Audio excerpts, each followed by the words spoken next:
Auditrices, auditeurs, bonjour, je me présente, Amaury Lumumba, et j'ai l'honneur d'animer ce 4e épisode de notre podcast Le Nouveau Congo. Pour ce 4e épisode, nous parlerons industrie textile, entrepreneuriat et mode.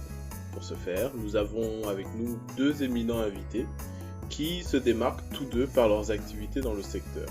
Laetitia Kandolo et Mylin Fayulu. Ensemble, ils nous parleront du secteur du textile en RDC à travers leurs différentes activités.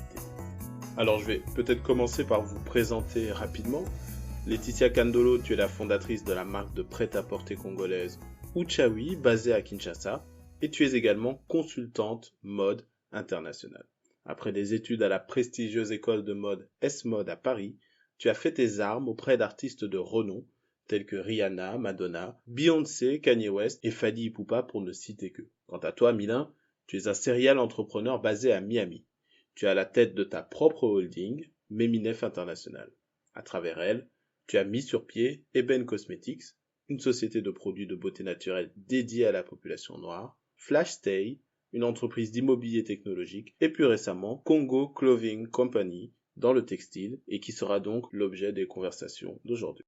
Alors, vous avez tous les deux lancé vos collections respectives. Pour Laetitia, il s'agit donc de la nouvelle collection de Uchawi, et pour Mylin, le lancement de la marque Congo Clothing Company. Dans le climat actuel, j'ai envie de, vous vous en doutez, commencer par la question du Covid-19 et de savoir un peu quel impact cette pandémie mondiale a pu avoir sur vos activités respectives, tout simplement. Est-ce qu'on peut peut-être commencer par toi, Laetitia? Est-ce que tu peux nous en dire deux mots? Moi, cette année, je dirais pas que ça n'a pas impacté mon activité parce qu'il y a, on va dire, une partie de mon activité qui est clairement touchée. Tout ce qui est lié à l'industrie musicale. C'est compliqué parce que la plupart du temps, lorsqu'on travaille sur des projets, c'est des projets qui sont liés à de la promotion. Et qui dit promotion dit concert derrière. Et bien évidemment, ça fait à peu près un an aujourd'hui que on est dans l'incapacité de le faire, qui fait que la plupart des albums sur lesquels on a travaillé toute l'année dernière, qui auraient dû sortir entre avril et juin, je dirais, ne sont pas sortis. Et après, du côté mode et du côté de ma marque, on a dû se réinventer, essayer de changer de stratégie aussi. Bizarrement, je trouve qu'on s'en est pas trop mal sorti. Tu dois repenser les choses autrement. C'est un vrai challenge. Après là, je t'avoue que vu que la situation ne s'arrange pas, il va falloir réfléchir encore. Mais ça a pas été si mal que ça, vraiment. De mon côté, en fait, comme on est assez diversifié, du côté des activités qui sont e-commerce, donc Eben et Congo Clothing, la conjoncture nous a plus ou moins été favorable parce qu'on a constaté aux États-Unis une accélération en fait des habitudes des consommateurs par rapport au online shopping.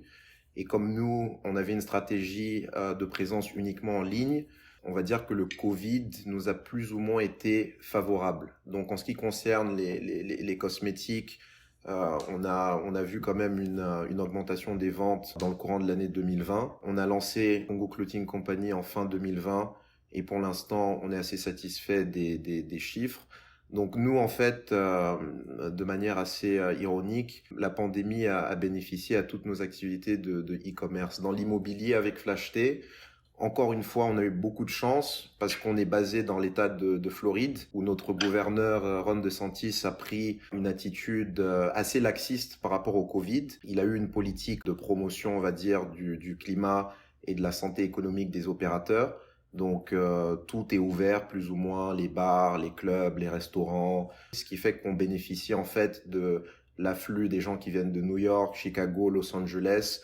Et donc il y a une explosion en fait, on va dire, de la demande pour les appartements qu'on fournit. Donc nous, au niveau du groupe que je gère, donc Meminef, si on regarde sur l'ensemble du portefeuille, la pandémie on va dire, ne nous a pas impacté outre mesure, et dans certaines mesures, elle nous a même bénéficié.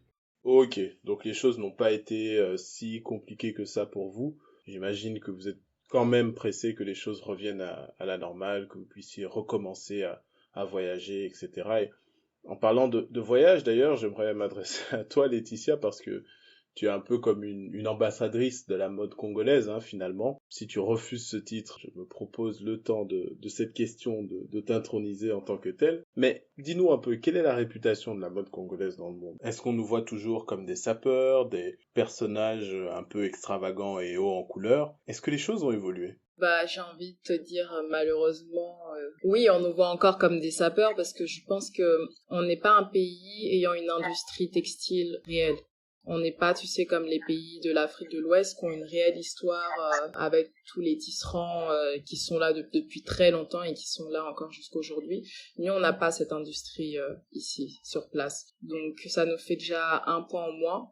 Et l'autre chose, je pense qu'il faut comprendre dans la mode, c'est que pour qu'un pays entre, on va dire, dans la carte de la mode mondiale, c'est pas l'arrivée d'un designer ou de deux designers, mais c'est l'arrivée d'un vrai courant de designers qui permet de pousser le pays et de pouvoir l'inscrire sur une carte à côté de d'autres designers de d'autres pays. Tu vois, quand on parle, si aujourd'hui on parle de la France comme un pays de la mode, ou qu'on peut parler du Japon, qu'on peut aussi parler de la Belgique aussi, qui ont beaucoup de designers, genre Margiela, Al de Melmester. On peut parler de tous ces pays parce qu'à un certain moment de leur histoire, ils ont eu une vague de designers qui est arrivée plus ou moins ensemble et qui fait que tout d'un coup, on s'intéresse vraiment à qu'est-ce qui se passe dans ce pays, tu vois. Donc, c'est vrai que c'est compliqué s'il y a que moi en vérité. Derrière, il faut qu'il y ait une vraie vague et qu'on sente qu'il y a une vraie énergie, cette énergie de pousser ou de se servir de la mode comme un vrai vecteur de croissance, en fait. Du coup, en fait, il s'agit davantage d'une question d'écosystème que d'individus, quoi. Alors, je me suis baladé sur vos profils, sur vos réseaux sociaux respectifs, et j'ai remarqué que vous accordiez vraiment une attention particulière au storytelling, à la narration, à la manière de mettre vos différents produits en histoire. Et c'est vrai qu'on parle souvent de l'ancrage de la tradition orale en RDC. Mais finalement, un vêtement, quelle histoire peut bien pouvoir raconter un vêtement? Beaucoup de choses. Moi, je sais que je me sers beaucoup de souvenirs. J'essaye vraiment, en fait, d'avoir la passerelle entre l'histoire et ce qui se passe actuellement. Quelque chose d'ancien et quelque chose de moderne. Quelque chose d'ancien, quelque chose de nouveau. Savoir où on va et essayer justement de démontrer où est-ce qu'on peut aller aujourd'hui. L'histoire du vêtement lui-même a toujours une fonction. Soit tout vêtement qu'on porte aujourd'hui, c'est pas juste des morceaux de tissu. Aujourd'hui, tu portes un pantalon. Pour toi, tu portes juste un pantalon, mais à une certaine époque, porter un pantalon, ça voulait dire quelque chose. Donc tous les vêtements qu'on porte ont toujours eu des codes et encore aujourd'hui, un vêtement, ça, c'est un code en fait. C'est un code d'appartenance à une certaine classe, c'est un code d'appartenance à une certaine communauté. Et puis quand tu adhères à une marque, en tout cas pour la mienne, comme je dis, je ne crée pas le pantalon, je ne crée pas la jupe, mais derrière on raconte une histoire et à partir du moment où tu achètes des produits chez nous, c'est que tu adhères à nos valeurs. Et tu vois là, tu viens en fait, tu viens pas pour acheter parce que juste la robe est belle, mais tu viens pour l'histoire qu'on t'a racontée derrière. Très bien. Et Milan, de ton côté, je pense savoir que tu as démarré le projet avec une idée assez précise sur la question, hein, il me semble. Ouais, moi je pense que elle a tout à fait raison. Un vêtement, ça raconte beaucoup de choses. Pour ma part, avec Congo Clothing, ce qu'on a fait en fait, c'est qu'on a fait énormément de recherches sur la culture congolaise et on s'est aperçu en fait qu'au XVIIe siècle, il y avait un royaume au Congo qui était extrêmement puissant à l'époque, le royaume Kuba, qui est, on va dire, d'un point de vue géographique, là où se trouve le sud-est du pays aujourd'hui. Et ce royaume avait ses traditions et il était très connu pour l'utilisation en fait des formes géométriques par les femmes du royaume. Donc on est parti de cette inspiration Cuba pour en fait créer en fait l'esthétique de notre marque, donc qui est très axée sur toutes les formes géométriques que vous voyez aujourd'hui.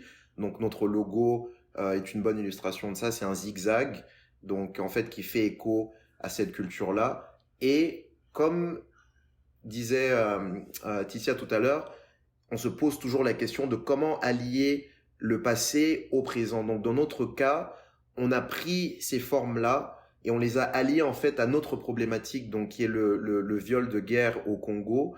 Et en fait, ce qu'on décrit, en fait, ce qu'on explique dans l'histoire de nos vêtements, c'est que ces formes géométriques, d'une certaine manière, illustrent le parcours tumultueux de ces femmes qui passent par une expérience traumatisante de viol et après qui doivent se reconstruire. Et donc, c'est toute une histoire, en fait, qui est tumultueuse et qui peut, en fait, s'exprimer à travers ces zigzags. Donc, en fait, quand on vend nos jackets, on essaie d'expliquer à nos consommateurs que de par la couleur, de par les zigzags, c'est toute l'histoire du parcours de ces femmes qui est décrite par l'objet qu'ils achètent. Alors justement, pour rester sur ce sujet, raconter une histoire, c'est mobiliser, faire appel à un imaginaire collectif. Mais on sait que la mode africaine, telle qu'elle est maintenant, elle n'est pas nécessairement accessible à tout le monde et à toutes les couches de la population.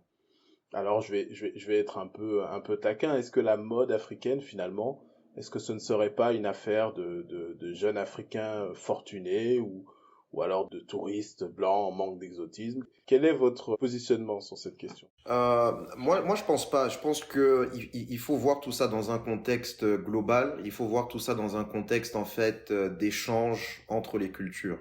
Le fait que, dans un premier temps, on va dire, ce soit accessible uniquement à des gens d'un certain statut social ne changerait en fait que le message passe. Et ces gens-là sont des consommateurs comme vous et moi. Ils vont s'approprier le vêtement, ils vont en discuter, ils vont être vus avec dans certains milieux. Et il y a une conversation, il y a un voyage qui se fait, il y a une transmission qui débute à ce moment-là. Et c'est ça en fait l'important. Et tant que la culture africaine ne réussit pas à s'exporter ou qu'on a des blocages par rapport au fait que c'est uniquement accessible à telle catégorie de personnes, on n'arrivera pas en fait à universaliser notre artisanat, nos connaissances, nos techniques. Donc, il faut déjà commencer à la base, c'est l'échange, et vous verrez que naturellement, par fait de voyager, par la communication qui va s'en suivre, il y a une forme de connaissance pour ce qu'on a à offrir qui va se créer, et ça va en fait braquer les projecteurs sur d'autres catégories d'artisanat, sur d'autres formes de culture, etc. Et c'est à partir de ce moment-là qu'il y aura vraiment une explosion, on va dire, de la culture congolaise à l'international. Donc non, je pense que c'est pas quelque chose pour une catégorie de personnes africaines ou européennes ou occidentales qui soit aisée. Elles peuvent être, on va dire, des avant-gardistes, mais ça se popularise par la suite. Un mot, Laetitia? J'imagine qu'on t'a déjà fait ce genre de reproche. On m'a déjà fait ce reproche, mais je rejoins un peu Mylène dans ce qu'il dit, dans le sens où on doit commencer quelque part. On doit commencer quelque part, ouvrir la conversation, et tu verras qu'il y a un moment où les choses s'ouvrent, forcément, tu vois. N'importe quel produit aujourd'hui que tu mets sur le marché commencera toujours en haut, et derrière, tu auras toujours des personnes qui suivront et qui le feront, qui le rendront en fait plus accessible à différentes classes. Tu vois, on peut pas, je dis souvent aux gens, tu peux pas commencer un produit en le mettant en bas directement parce que tu le tues tout seul. Tu vois, il faut commencer en haut et ensuite commencer à s'ouvrir aux différentes classes sociales qu'on peut avoir aujourd'hui. C'est vrai qu'aujourd'hui, enfin, en tout cas au Congo, on n'a pas beaucoup de marques, on n'a pas beaucoup de marques. Et c'est vrai que t'as pas beaucoup de marques qui sont accessibles à la majeure partie de la population. Tu vas avoir des marques étrangères comme par exemple Waikiki qui viennent et qui ont cette démarche où justement eux veulent s'adresser à une autre catégorie de la population, celle qu'on oublie, on va dire généralement. Et leur stratégie, voilà, ça va être de vendre un produit entre 5 et $50, tu vois. Et tu verras qu'il y a de plus en plus de marques derrière qui justement vont se dire, ok, s'il y en a un qui s'est implanté là, nous aussi derrière, on peut le faire, mais c'est tout un écosystème à créer. C'est un écosystème dans le sens où il faut que les Congolais puissent aussi adopter aussi ces moyens de consommation, parce que c'est vrai que c'est pas non plus une manière commune pour eux de faire le shopping. Donc c'est des habitudes à prendre en compte, c'est des habitudes installées, c'est vrai que ça prend du temps. Ça prend du temps. Donc on peut pas aller plus vite que la musique. Très bien, très bien. Alors pour rester sur le ton de la polémique, hein, du débat autour de cette industrie textile et de la mode, vous n'êtes pas sans ignorer l'opposition qu'il peut y avoir entre le wax, le wax hollandais et les tissus traditionnels congolais. Certains accusent d'ailleurs le wax hollandais de crime d'authenticité, de colonialisme culturel, et ces derniers appellent à la valorisation des tissus locaux. Comment est-ce que vous voyez un petit peu cette concurrence et cette cohabitation entre ces différents types de tissus? Alors moi, sur cette question, je suis un entre-deux, je dirais, dans le sens où je conçois que le wax ne soit pas un produit de chez nous, mais je le considère en partie de chez nous parce qu'il fait partie de notre histoire. C'est un produit qu'on a adopté et c'est un produit qu'on a valorisé, auquel on a donné une certaine valeur, auquel on a donné une autre histoire. On sait d'où on vient, on sait comment est-ce qu'il a été créé, mais quelque part on a su le recréer et on a su se l'approprier. Et aujourd'hui, quand on parle de wax, on pense pas à l'Indonésie, on pense pas à la Hollande, on va tout de suite penser aux mamans de chez nous. Je dis souvent que malgré tout ce qu'on peut dire derrière, c'est pas un produit qu'on peut en tout cas effacer de notre histoire parce qu'il fait partie de notre histoire. Mais je pense aussi que il y a une autre manière de raconter l'Afrique et que l'Afrique ne s'arrête pas au wax. C'est vrai il a fait partie de notre quotidien depuis très longtemps, mais l'Afrique ne s'arrête pas au wax et il y a beaucoup d'autres manières de le raconter. Milan tout à l'heure parlait de l'Empire Cuba. Eux ont une histoire textile qui est intéressante aussi, mais moi je sais que l'histoire de l'Afrique, je la raconte encore autrement. Moi, les tissus que j'utilise ils viennent de partout et j'ai pas de limite. J'ai pas de limite parce que je pars sur le fait qu'aujourd'hui, j'aime raconter le monde tel que je le vois aujourd'hui. Et le Congo que moi j'aimerais voir aujourd'hui, c'est un Congo qui s'ouvre au monde et qui sait également savoir comment lier sa culture aux cultures extérieures parce que finalement, c'est aussi un peu mon histoire à moi. Tu vois, certes, je suis congolaise, mais après, j'ai fait l'école en France, j'ai passé une grosse partie de ma carrière pro jusqu'à aujourd'hui à travailler qu'avec des anglo-saxons. Donc finalement, j'ai essayé de pêcher un peu partout où j'allais. Le voyage que je fais au quotidien, c'est ce que je raconte. Et je pense que l'histoire que moi j'ai, cette Africaine qui a des parents originaires d'un pays mais qui a fait ses études ailleurs et qui a grandi à l'extérieur, c'est une histoire que beaucoup de jeunes comme moi partagent aussi. Moi, je suis tout à fait d'accord avec Ticia. J'irais même plus loin et je dirais que ceux qui parlent de colonialisme, pour citer le terme que tu as employé dans ton introduction, ceux qui parlent de colonialisme vestimentaire ont tort parce qu'il faut sortir un peu de ce paradigme de la colonisation. Ça, c'est terminé depuis 1960. Donc, vous n'allez pas empêcher des industriels hollandais aujourd'hui d'exporter ce qu'ils produisent en Afrique. C'est aux Africains, aux Congolais de créer, de trouver des débouchés pour raconter leurs histoires et d'exporter ce que eux-mêmes produisent en Hollande, en France, aux États-Unis et ailleurs dans le monde. Il faut qu'on sorte de cette notion de toujours voir les autres comme étant des envahisseurs parce que ça implique une mentalité de soumission. Il faut maintenant que ces gens-là qui parlent de colonisation se lèvent et créent eux-mêmes leur propre marché, créent leur propre compagnie, créent leur propre marque et trouvent le moyen de s'exporter à l'international. Nous, par exemple, ce qu'on fait avec Congo Clothing Company, c'est que aujourd'hui, pour une jaquette achetée, on achète une machine à coudre pour une survivante de violences sexuelles et avec Ponzi, on leur apprend aussi l'art de la couture. Donc, ce qui leur permet d'avoir un skill qu'ils peuvent utiliser et in fine, ce que nous on veut faire quand on aura atteint une masse un peu plus critique, c'est qu'on aura en fait un certain nombre de personnes sur place qui auront les capacités techniques pour produire. Et en fait, ce qu'on fait, c'est qu'on crée l'embryon d'une future industrie textile basée de ce côté-là du pays. Donc, on cherche pas d'excuses. On comprend les carences qui ont été accumulées par le pays et on trouve le moyen de boucher les trous. Donc c'est là où il faut aller. Alors justement, je peux tout à fait vous rejoindre sur l'idée qu'il faut sortir de la victimisation, mais d'un autre côté, il faut aussi reconnaître que le climat des affaires en RDC n'est pas nécessairement optimal, et je suis sûr que vous, en tant qu'entrepreneur, vous ne me contredirez pas. Et pour ce faire, nous allons nous adonner à un petit exercice, un exercice assez particulier où je vais vous demander de vous mettre dans la peau d'un parlementaire. Donc l'espace d'un instant, fermez les yeux, vous êtes législateur. Quelle proposition de loi permettrait de lever une entrave institutionnelle qui gênent actuellement le développement de votre activité en RDC?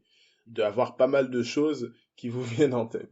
Je pense que ce serait une loi vis-à-vis des exportations et des échanges. Parce que je sais que je vais te donner 2 exemples concrets parce que je les ai vraiment vécus et que jusqu'à aujourd'hui, il y a que 50% de ce problème qui est plus ou moins réglé, je dirais. Il y a 2 ans, on se demandait, quand on a commencé à produire ici, moi je rentrais avec les produits à Paris et c'est à partir de là qu'on faisait tous les shipping. Mais à un moment, en fait, je me suis dit, mais en fait, comment est-ce qu'on peut envoyer les produits à partir de là-bas? Parce que là, on était sur des quantités qui étaient gérables. Tu vois, tu peux faire entrer les choses, aller dans 3-4 valises, t'as fait sortir toute ta marchandise.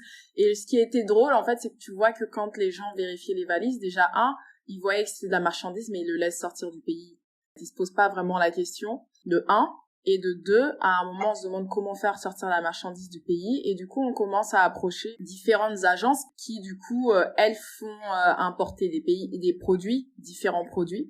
Et toutes ces agences-là ne savaient pas comment exporter les produits. À chaque fois qu'en fait, on allait les voir, tu sais, c'est comme si tu leur posais une colle, mais genre la question à 1 million. Et là, tout le monde te regarde genre avec des gros yeux parce que ils le font pas. En fait, on fait que d'importer, mais on n'exporte rien du tout. Donc, personne ne sait comment. Et je dis légalement, parce qu'après ça a été, oui, sinon tu peux faire une lettre comme quoi c'est ci, c'est ça, machin, mais c'est pas quelque chose qu'ils font, donc on sait pas faire ça. Et il y avait une autre fois, une cliente aux États-Unis qui a adoré un des meubles que moi j'avais chez moi, et tous les meubles que j'ai en fait sont faits ici. Et donc c'est un truc bête, mais c'était une chaise du type la mariée, tu vois.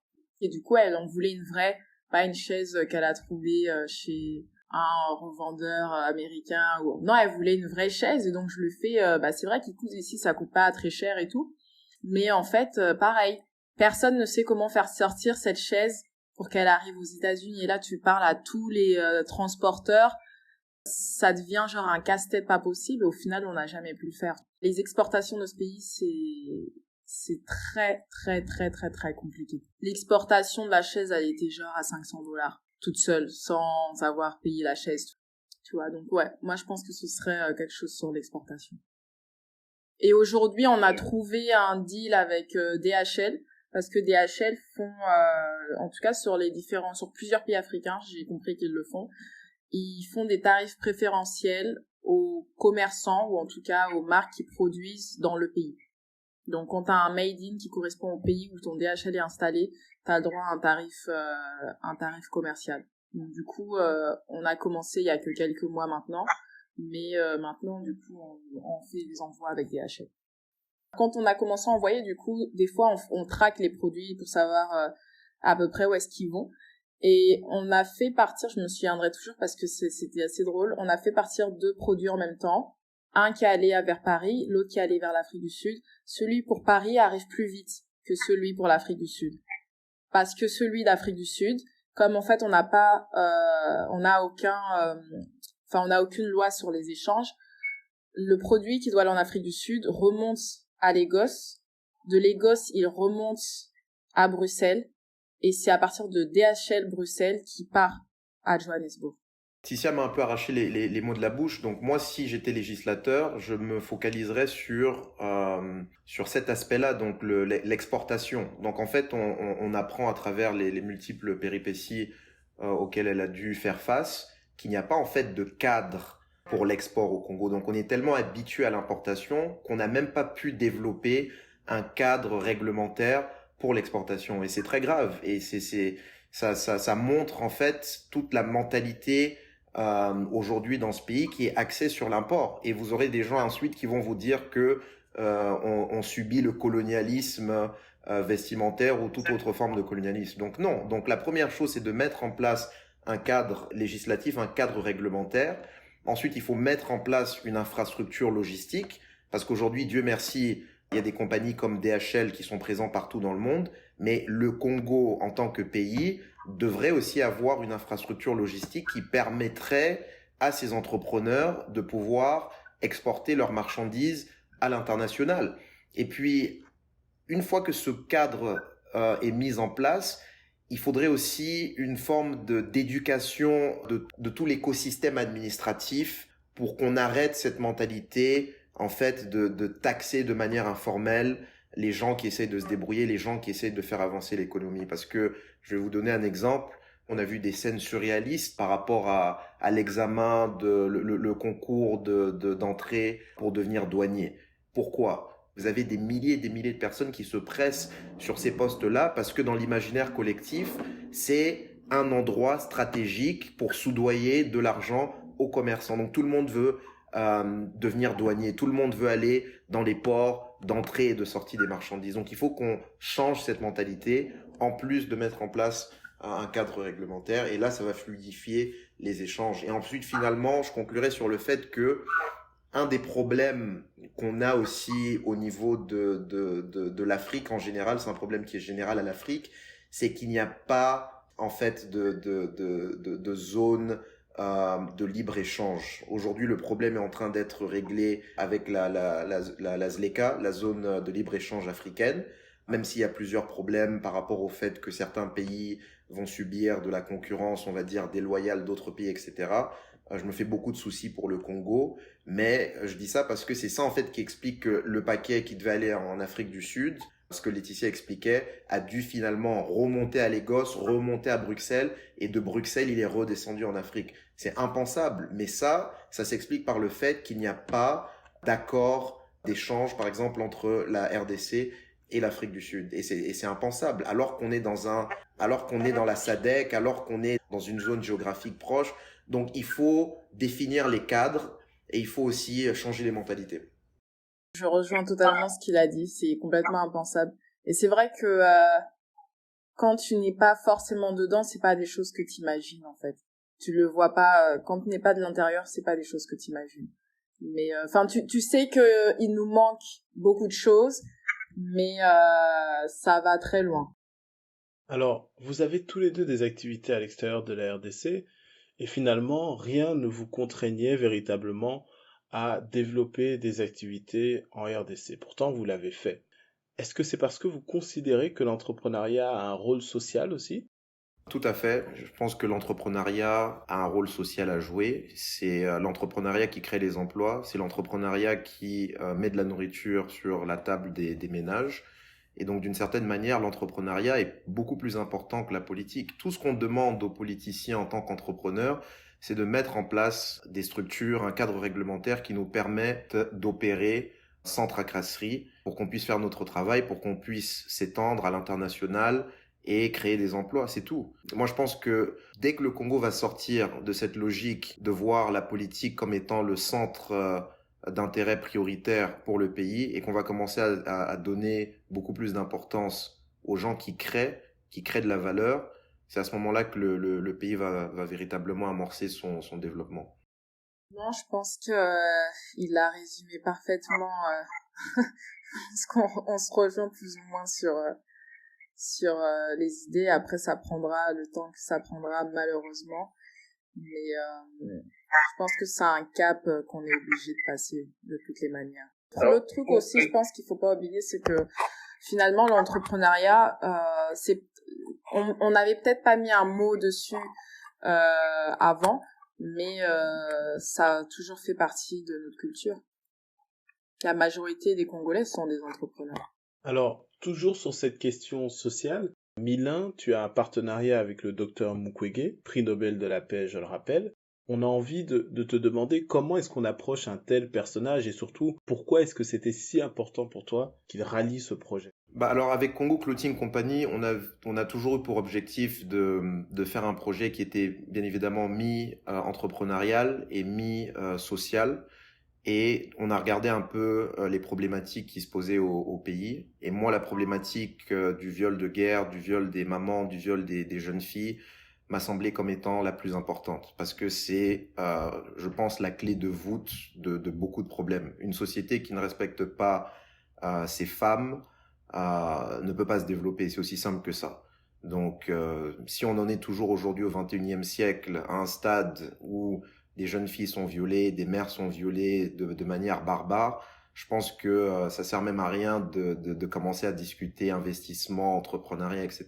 Parce que on est à un stade tellement primitif que tous ces autres projets, aussi sympas soient-ils, ne pourront pas avoir lieu parce que on vit à l'âge de pierre. Donc j'ai regardé les problématiques. Cette problématique nous a semblé la plus intéressante, la plus importante. Et on a la chance au Congo d'avoir l'autorité mondiale sur la question, donc le docteur Mukwege. Et donc j'ai entrepris des démarches pour le contacter. Et une fois que j'ai réussi à mettre, entre guillemets, la main sur lui, moi, ma proposition était toute simple. Je lui ai dit que, en gros, le travail qu'il faisait était admirable. Le prix Nobel, bien évidemment, lui a permis de prendre une dimension internationale, mais son travail, malheureusement, n'est pas assez connu dans certains cercles internationaux. Dès que vous sortez du cadre des gens qui sont un peu dans la politique ou des jeunes gens qui s'intéressent un peu à tout ce qui est relations internationales, vous verrez en fait que le travail du docteur Mukwege n'est pas très connu, la problématique du viol de guerre n'est pas très connue. Et donc moi en fait je lui ai dit tout simplement que on pouvait en fait étendre la connaissance de cette problématique en trouvant un véhicule beaucoup plus universel, beaucoup plus global. Et c'est comme ça que la mode rentre dans ce paradigme, parce que la mode, en fait, fait office de pont entre certaines cultures. Ça va être très difficile pour un Américain qui habite à Los Angeles d'écouter un discours sur une fondation qui traite la problématique des femmes dans un pays qui a des milliers de kilomètres en Afrique. Vous n'aurez pas son attention, surtout aujourd'hui à l'ère où on vit, où tout le monde se bat pour captiver l'attention des consommateurs. Par contre, si vous mettez devant ce même consommateur un vêtement ou un design ou un concept culturel qui captive son attention et qu'à travers ça, la discussion se crée et qu'il y a un message qui est transféré, là, vous avez obtenu son attention de manière, on va dire, indirecte, subtile, et ça voyage beaucoup plus facilement. Donc, c'est un peu comme ça que la conversation a commencé avec le docteur Mukwege. Il était très réceptif, il a bien compris notre façon de voir les choses. Et aujourd'hui, plusieurs mois après le lancement, la théorie, si vous voulez, qu'on a eue à l'époque se vérifie aujourd'hui. Nos jackets sont à Milan, à Paris, à New York, à Los Angeles, et vous voyez en fait que les consommateurs se transforment en mini-ambassadeurs. Les designs sont sympas, donc à chaque fois qu'ils sont accostés dans la rue, ça vient d'où? C'est une marque congolaise qui aide les victimes de violences sexuelles à se réinsérer dans la société. Ils ont un partenariat avec l'hôpital de Panzi et le docteur Mukwege, et là il y a une vraie conversation qui se crée, et c'est exponentiel. Donc voilà un peu ce que je peux dire sur ce partenariat. Ce podcast, cet épisode touche à sa fin, mais avant ça, j'aurais aimé que vous nous livriez quand même quelques clés de vos succès respectifs, et j'aimerais commencer par toi, Laetitia. Tapez son nom sur Google, vous verrez rapidement, j'ai cité les noms, Beyoncé, Kanye West, Madonna, Lady Gaga et d'autres. Malgré toutes ces grandes figures avec lesquelles tu as travaillé, tu évoques régulièrement la designer Sarah Diouf comme étant l'une de tes mentors. Alors, j'aimerais que tu dises un peu pour les jeunes entrepreneurs qui nous écoutent, quelle est l'importance d'avoir un mentorat? Quelle place a eu le mentorat dans ton parcours entrepreneurial? Je pense que c'est important parce qu'à l'époque où moi j'ai rencontré Sarah Diouf, j'étais en première année d'école de mode. C'est vrai que quand tu entreprends ce genre d'études, et je pense que c'est valable dans d'autres secteurs également, t'es jeune à plusieurs niveaux. T'es jeune, certes, au niveau de l'âge, mais t'es aussi très jeune d'un point de vue professionnel, en fait. À cette époque, sur le coup, on s'en rend pas compte directement, mais en vérité, j'avais pas beaucoup de modèles qui se rapprochaient de la personne que j'étais, qui avait réussi ou qui avait le parcours que moi j'ai aujourd'hui. Et même aujourd'hui, aujourd'hui, il y a pas non plus des milliers de personnes qui ont ce parcours. On est très très peu. Il y avait personne, en vérité, à l'époque, qui me donnait cette possibilité de rêver et donc de me visualiser aussi haut, à un certain niveau. Et c'est vrai que du coup, tu sais, Sarah m'a posé une question qui est très bête un jour. Elle m'a dit, mais en fait, qu'est-ce que tu veux faire? Et tu vois, lorsqu'on te pose cette question, tu te rends compte que tu t'es limité toi-même parce que personne l'avait fait avant. Donc à un moment, tu te dis, mais si personne l'a fait, c'est que c'est peut-être pas possible en vérité. Et donc, elle me demande, et je sais plus ce que je lui ai répondu, elle me dit, non, qu'est-ce que toi, tu aimerais faire? Vraiment, sans te limiter, qu'est-ce que tu aimerais faire? À l'époque, moi, quand j'entre en école de mode, c'est pour être chef de produit, marketing, quelque chose comme ça, tu vois. Et donc, elle me dit, non, qu'est-ce que t'aimes faire, etc. Et je lui dis, ouais, bah écoute, moi, j'aime bien la musique, je sais pas, j'aimerais peut-être bien travailler avec des artistes. Comme ça, tu vois. Je lui balance ça comme ça, sans même savoir ce que c'était réellement ce job. Et finalement, c'est Sarah, d'ailleurs, qui quelques mois plus tard, c'est même pas un an plus tard, mais quelques mois plus tard, elle me dit, écoute, il y a une fille qui recherche quelqu'un pour travailler avec les Black Eyed Peas. Si tu parles un peu anglais, essaye et tu vas peut-être pouvoir le faire. Et c'est à partir de ce moment-là que j'ai commencé à travailler sur les tournées, à côtoyer les stylistes qui travaillaient avec des artistes. Et là, en fait, tu te rends compte que finalement, cette espèce de rêve un peu impossible que tu avais dans ta tête, bah il existe, tu vois, il y a des gens qui vivent vraiment de ça, il y a des personnes qui font ce travail, ça porte des noms, il y a une vraie industrie, il y a des entreprises qui sont faites pour ça, il y a des agents juste pour ça, et en vérité, si t'as pas de mentor, si t'as pas de modèle, si t'as pas des personnes qui t'enseignent en fait toutes ces réalités-là, bah en fait t'as pas cette connaissance, tu n'as pas cette connaissance, et sans cette connaissance, en fait, moi aujourd'hui j'ai eu cette chance-là, mais c'est pas une chance que tous les étudiants ont partout en fait. Et c'est ce qui a fait que tu vois j'ai pu commencer jeune. Il y a des gens qui se rendent compte qu'ils veulent faire ça bien plus tard que moi. Moi à cette époque-là j'avais 19 ans. Donc du coup à 24-25 ans bah j'avais un lourd CV parce que j'ai commencé jeune et j'ai eu cette chance très jeune. Ok, donc en fait, tu savais dans quel domaine tu voulais travailler, tu en avais une vague idée, mais ça t'a vraiment permis d'élargir ton champ des possibles et de voir plus grand, en fait, finalement. C'est ça. Et je pense que de ce que moi j'ai reçu aujourd'hui, en tout cas j'essaye, je sais pas si je le fais correctement, mais en tout cas j'essaye de transmettre ce que moi j'ai reçu et ce que moi j'ai pu en tout cas gagner ces dernières années. Parce que je pense que c'est vraiment important, et surtout en Afrique c'est ce qui nous manque, parce que tu vois il y a plein de personnes qui veulent travailler dans la mode ici, mais en fait ils n'ont pas la connaissance de ce milieu. Ils savent qu'il y a des couturiers, mais c'est tout ce qu'ils savent. Ils savent pas que moi je suis pas couturière, par exemple. Tu vois, et j'aime même, et quand je dis ça aux gens, souvent ça les fait rire, mais Laetitia Kondolo n'aime pas coudre. Tu vois, mais je sais manier une machine, je sais le faire, etc. Mais c'est pas ce que j'aime. Mais en vérité, dans l'industrie de la mode, il y a 40 000 métiers. Il y a des gens il y a des chimistes qui travaillent dans la mode. Tu vois, toutes les personnes qui font les tissus, qui savent quelle composition il faut pour faire telle matière, de telle manière. T'as toutes sortes de métiers dans l'industrie de la mode. Et aujourd'hui, en Afrique, les 80% des métiers sont encore inconnus. Et toi, Milan, tu peux nous partager ton expérience? C'est vrai que maintenant, il y a beaucoup de ressources disponibles, hein, que ce soit via des livres, via Internet, les vidéos, des formations ci et là. Mais comment ça s'est passé pour toi au niveau du mentorat? Bah, moi, je suis tout à fait d'accord avec ce que Ticia a dit. En fait, le succès, c'est très bête. C'est la rencontre entre une personne ou un talent et l'information.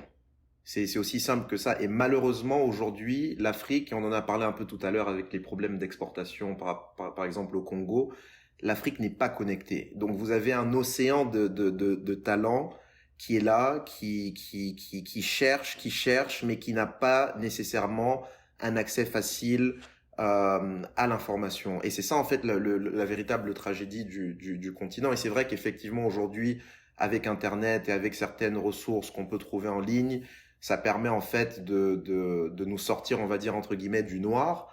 Mais c'est pas assez. Il faut que il y ait une relation, un lien direct qui se crée avec un mentor. Moi, pour ma part, j'ai eu la chance de bénéficier du mentoring, par exemple, je suis un ancien élève de l'Université de Miami.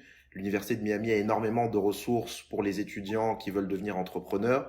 Et je sais que ça m'a beaucoup aidé. Donc, vous avez accès à des gens qui habitent dans la ville de Miami, qui étaient étudiants aussi dans l'université, qui viennent sur le campus, qui partagent leurs expériences. Après, si vous développez des affinités avec certains, vous pouvez continuer cette relation, on va dire, en aparté.